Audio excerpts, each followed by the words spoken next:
ಈಗಾಗಲೇ 1.5 ಗಂಟೆ ತಡವಾಗಿದೆ. ಆದರೆ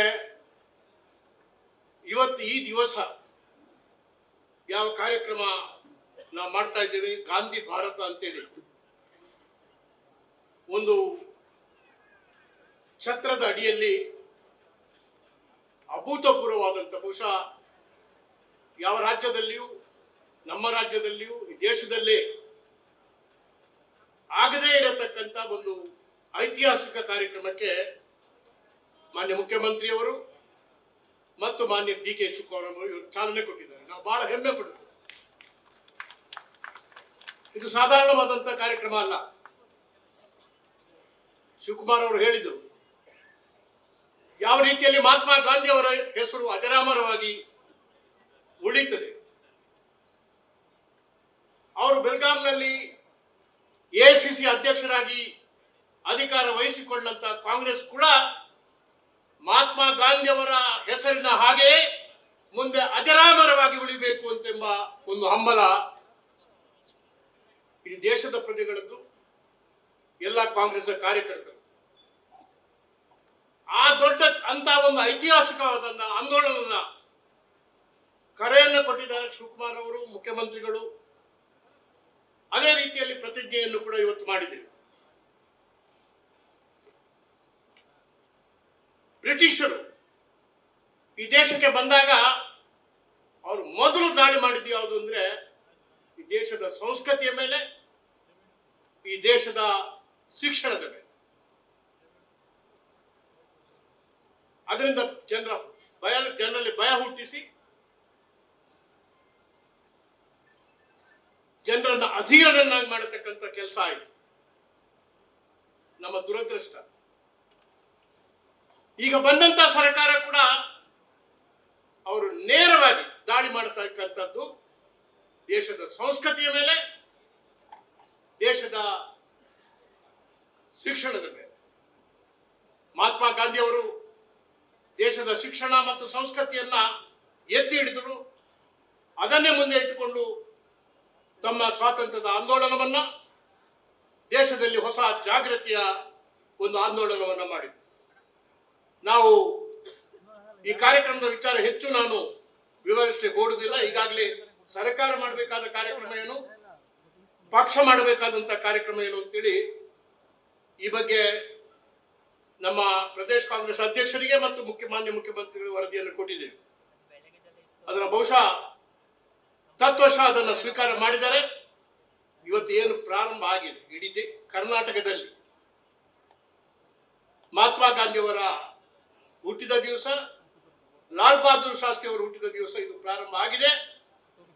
ಯಾವಾಗಲೂ ಕೂಡ ಪ್ರಾರಂಭ ಸರಿಯಾಗಿ ಆಗಿದ್ರೆ ಅದು ಇಡೀ ಆಂದೋಲನ ಯಶಸ್ವಿ ಆಗ್ತದೆ ಎಂಬುದಕ್ಕೆ ಇವತ್ತು ಇಡೀ ಕರ್ನಾಟಕದಾದ್ಯಂತ ಬೆಂಗಳೂರಿನಲ್ಲಿ ನಡೆದಂತ ಕಾರ್ಯಕ್ರಮ ಒಂದು ಜ್ವಲಂತ ಸಾಕ್ಷಿ ಅಂತೇಳಿ ನಾನು ಇವತ್ತು ಹೇಳಬೇಕಾಗ್ತದೆ. ಇದಕ್ಕೆ ಮುಖ್ಯವಾಗಿ ಮಾನ್ಯ ಮುಖ್ಯಮಂತ್ರಿಯವರಿಗೆ ಮತ್ತು ನಮ್ಮ ಪ್ರದೇಶ ಕಾಂಗ್ರೆಸ್ ಅಧ್ಯಕ್ಷರಿಗೆ, ಇಡೀ ಕಾಂಗ್ರೆಸ್ಸಿನ ಜನತೆಯ ಪರವಾಗಿ, ಕರ್ನಾಟಕದ ಜನತೆಯ ಪರವಾಗಿ ನಾನು ಅಭಿನಂದನೆಯನ್ನ, ಕೃತಜ್ಞತೆಯನ್ನ ಸಲ್ಲಿಸ್ತಾ ಇದ್ದೇನೆ. ಈ ಕಾರ್ಯಕ್ರಮ ಅನೇಕ ವಿವರಗಳು ಇದೆ, ಅದನ್ನ ಮುಂದೆ ನಿಮ್ಗೆ ಗೊತ್ತಾಗ್ತದೆ. ನಾವು ಇವತ್ತನ್ನ ಒಂದೊಂದು ವಿಭಾಗದಿಂದ ಒಂದೊಂದು ಜ್ಯೋತಿ ಹೊರಡಿಸಬೇಕು ಅಂತೇಳಿ ಕೂಡ ಇದ್ದೇವೆ. ಅದು ಸರ್ವೋದಯ ಜ್ಯೋತಿ, ಅಹಿಂಸಾ ಜ್ಯೋತಿ, ಗ್ರಾಮ ಸ್ವರಾಜ್ಯ ಜ್ಯೋತಿ, ಸಾಮರಸ್ಯ ಜ್ಯೋತಿ, ಬಂಧುತ್ವ ಜ್ಯೋತಿ. ಅದರ ಕಾರ್ಯಕ್ರಮದ ವಿವರಗಳನ್ನ ಈಗ ಹೇಳಲಿಕ್ಕೆ ಹೋಗುವುದಿಲ್ಲ. ಒಂದು ನಾವು ಇವತ್ತು ಜ್ಞಾಪಕದಲ್ಲಿ ಮುಖ್ಯವಾಗಿ ಇಡಬೇಕಾದ್ದು ಏನು ಅಂತ ಹೇಳಿದ್ರೆ, ಅವರು 7 ಸಾಮಾಜಿಕ ಪಾತ್ರಗಳನ್ನ ಮಹಾತ್ಮ ಗಾಂಧಿ ಅವರು ಹೇಳಿದರು. ಒಂದು, ತತ್ವರಹಿತ ರಾಜಕಾರಣ, ದುಡಿಮೆ ಇಲ್ಲದ ಸಂಪತ್ತು, ಆತ್ಮಸಾಕ್ಷಿ ಇಲ್ಲದ ಸಂತೋಷ, ಚಾರಿತ್ರ್ಯವಿಲ್ಲದ ಶಿಕ್ಷಣ, ನೀತಿ ಇಲ್ಲದ ವ್ಯಾಪಾರ, ಮಾನವೀಯತೆ ಇಲ್ಲದ ವಿಜ್ಞಾನ, ತ್ಯಾಗ ಇಲ್ಲದ ಪೂಜೆ. ಇದನ್ನ ಎಲ್ಲರೂ ಕೂಡ ಕಾಂಗ್ರೆಸ್ನವರು ಮಾತ್ರ ಅಲ್ಲ, ಇಡೀ ನಮ್ಮ ಕರ್ನಾಟಕದ ಜನತೆ ನೆನಪಿಟ್ಟುಕೊಳ್ಬೇಕು. ಇದನ್ನ ಫಲಕ ಮಾಡಿ ಪ್ರತಿ ನಮ್ಮ ಸರ್ಕಾರಿ ಕಚೇರಿಗಳಲ್ಲಿ, ನಮ್ಮ ಕಾಂಗ್ರೆಸ್ನ ಕಚೇರಿಗಳಲ್ಲಿ ಇದನ್ನು ಇಟ್ಟು, ಅದು ನಮಗೆ ಆಗಾಗ ಆ ಪ್ರಜ್ಞೆ ಅದು ನಮ್ಮಲ್ಲಿ ಬರಬೇಕಾಗ್ತದೆ. ಆ ದಾರಿಯಲ್ಲಿ, ಗಾಂಧಿ ನಡೆದ ದಾರಿಯಲ್ಲಿ ನಾವು ನಡೀತೇವೆ ಅಂತೇಳಿ ಇವತ್ತು ಇವತ್ತಿನ ಗಾಂಧಿ ನಡಿಗೆಯಲ್ಲಿ ನಾವೆಲ್ಲ ತೋರಿಸಿಕೊಟ್ಟಿದ್ದೇವೆ. ಆ ನಾಯಕತ್ವವನ್ನು ಮುಖಂಡರು ಕೊಟ್ಟಿದ್ದಾರೆ. ಇವತ್ತು ಮುಖ್ಯವಾಗಿ ನಾನು ಬಹಳ ಮಾತಾಡಲಿಕ್ಕೆ ಹೋಗುವುದಿಲ್ಲ, ಈ ಕಾರ್ಯಕ್ರಮದ ವಿಚಾರಗಳನ್ನು ಹೇಳಲಿಕ್ಕೆ ಹೋಗುವುದಿಲ್ಲ. ಆದರೆ ಇವತ್ತು ಕೆಲವು ವಿಷಯಗಳನ್ನು ಈ ಆಂದೋಲನ ಯಾಕೆ ಹಮ್ಮಿಕೊಂಡಿದ್ದೇವೆ ಇದನ್ನ ನಾವು ಇವತ್ತು ನೆನಪು ಮಾಡಿಕೊಳ್ಬೇಕಾದಂತ ಅವಶ್ಯಕತೆ ಇದೆ. ಅವರು ಮಹಾತ್ಮ ಗಾಂಧಿಯವರು ಅಸ್ಪೃಶ್ಯತೆಯ ವಿರುದ್ಧ ಹೋರಾಟ ಮಾಡಿದರು, ಜಾತೀಯತೆಯ ವಿಚಾರದಲ್ಲಿ ಹೋರಾಟ ಮಾಡಿದರು. ಇದು ಕಾಂಗ್ರೆಸ್ಸಿನ ಒಂದು ದೊಡ್ಡ ಪ್ರಧಾನವಾದಂತಹ ಒಂದು ಪ್ರಣಾಳಿಕೆ ಎಂಬುದನ್ನು ಕೂಡ ಅವರು ಸ್ಪಷ್ಟವಾಗಿ ಹೇಳಿಕೊಡಿದರು. ನಮ್ಮ ಗಾಂಧಿಯವರು ಹೇಳಿದರು, ಎಲ್ಲಿಯವರೆಗೆ ವರ್ಣಾಶ್ರಮದ ಜಡ ಗ್ರಹಿಕೆ ಹಿಂದೂ ಜನಸಮುದಾಯದ ಮನಸ್ಸನ್ನು ಆಳುತ್ತಿರುವುದು ಅಲ್ಲಿಯವರೆಗೆ ಈ ದೇಶ ಸ್ವತಂತ್ರವಾಗುವುದು ಸಾಧ್ಯವಾಗುವುದಿಲ್ಲ. ಹಾಗಾಗಿ ಜಡ ಗ್ರಹಿಕೆಯ ನಿವಾರಣೆಗಾಗಿ ನಾವೆಲ್ಲ ಕಟಿಬದ್ಧರಾಗಿರಬೇಕು. ಅಂದೆ ಮುಕ್ತ ವಿಚಾರ ಪ್ರಚಾರದಲ್ಲಿ ಆಳವಾದ ನಂಬಿಕೆಯುಳ್ಳವನೇ ಅವನು ಆ ಜ್ಞಾನವನ್ನು ಸಂಪಾದನೆ ಮಾಡಬೇಕು. ಆ ಎಲ್ಲ ನಾಡುಗಳ ಎಲ್ಲ ಸಂಸ್ಕೃತಿಗಳ ಪರಿಮಳ ಹೊತ್ತ ಗಾಳಿ ಮುಕ್ತವಾಗಿ ಬೀಸಲಿ, ಆದರೆ ಆ ಗಾಳಿ ನನ್ನನ್ನು ನೆಲದಿಂದಲೇ ಹೊತ್ತೊಯ್ಯುವುದನ್ನು ನಾನು ಬಯಸುವುದಿಲ್ಲ ಎಂಬ ಮಾತನ್ನು ಕೂಡ ಮಹಾತ್ಮ ಗಾಂಧಿಯವರು ಹೇಳಿದರು. ಮಹಾತ್ಮ ಗಾಂಧಿ ಬರೀ ನಮ್ಮ ದೇಶದ ನಾಯಕರಲ್ಲ, ಅವರು ವಿಶ್ವಾತ್ಮಕ ಅಸ್ತಿತ್ವದಲ್ಲಿ ಒಂದಾದ ಒಬ್ಬ ಶ್ರೇಷ್ಠ ಮನುಷ್ಯ. ಇದು ಬಹಳ ಹೆಮ್ಮೆಯ ವಿಚಾರ. ಎಷ್ಟೇ ನಮ್ಮ ವಿರೋಧಿಗಳು ಅಥವಾ ಗಾಂಧಿಯ ವಿರೋಧಿಗಳು, ನಮ್ಮ ಕಾಂಗ್ರೆಸ್ಸಿನ ವಿರೋಧಿಗಳು ಗಾಂಧಿಗಳ ವಿರೋಧಿ, ಗಾಂಧಿಯ ವಿರೋಧಿಗಳು ಕಾಂಗ್ರೆಸ್ಸಿನ ವಿರೋಧಿ, ಇದು ಬಹಳ ಸುಸ್ಪಷ್ಟವಾಗಿ ಇವತ್ತು ಈ ರಾಷ್ಟ್ರದ ಒಂದು ಪಟ್ಟಣದಲ್ಲಿ ನಾವು ಇವತ್ತು ಕಾಣ್ತಾ ಇದ್ವಿ.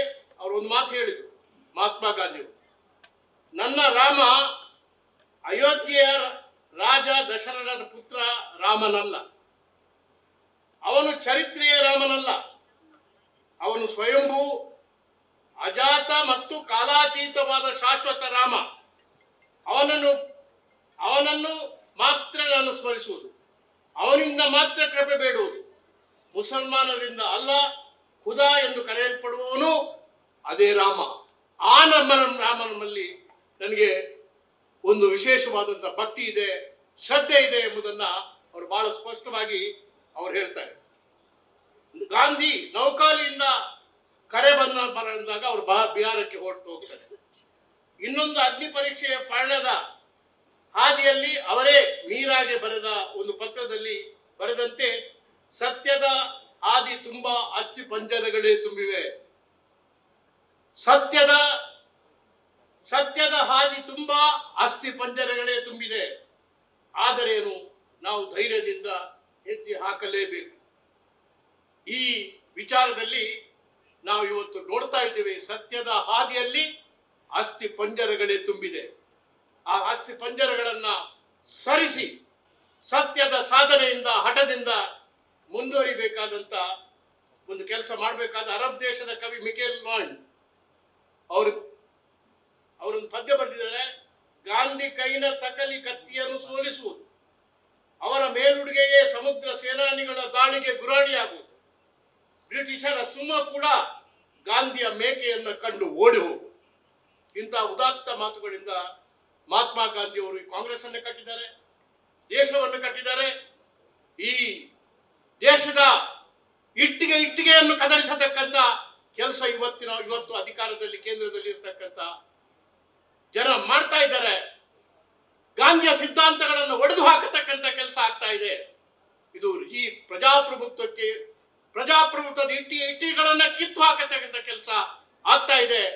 ಈ ಜಾಗೃತಿಯ ಮನೋಭಾವ ಭೂಮಿಕೆ ಕಾಂಗ್ರೆಸ್ನವರ ಹತ್ರ ಮಾತ್ರ ಅಲ್ಲ, ಇಡೀ ಜನ ಸಮುದಾಯನ ನಮ್ಮ ಜೊತೆಯಲ್ಲಿ ತೆಗೆದುಕೊಂಡು ಹೋಗಿ ಒಂದು ದೊಡ್ಡ ಜಾಗೃತಿಯ ಆಂದೋಲನವೇ ಈ ದಿವಸ ನಾವು ಪ್ರಾರಂಭ ಮಾಡಿದ್ದ ಆಂದೋಲನದಿಂದ ಆಗ್ಲಿ, ಕರ್ನಾಟಕದಲ್ಲಿ ಮಾತ್ರ ಅಲ್ಲ ಇಡೀ ದೇಶದಲ್ಲಿ ಆಗ್ಲಿ ಅಂತೇಳಿ ಕೂಡ ನಾನು ಹಾರೈಸಿ 2 ಮಾತುಗಳನ್ನು ಆಡ್ಲಿಕ್ಕೆ ಅವಕಾಶ ಮಾಡಿಕೊಟ್ಟಂತ ಅಧ್ಯಕ್ಷರಿಗೆ ವಂದಿಸಿ ನನ್ನ ಮಾತುಗಳನ್ನು ಮುಗಿಸ್ತೇನೆ. ಜೈ ಹಿಂದ್, ಜೈ ಕರ್ನಾಟಕ. ನ್ಯೂಸ್ ಫಸ್ಟ್, ನಿರ್ಭೀತಿಯಿಂದ ನಿಮ್ಮ ಪರವಾಗಿ.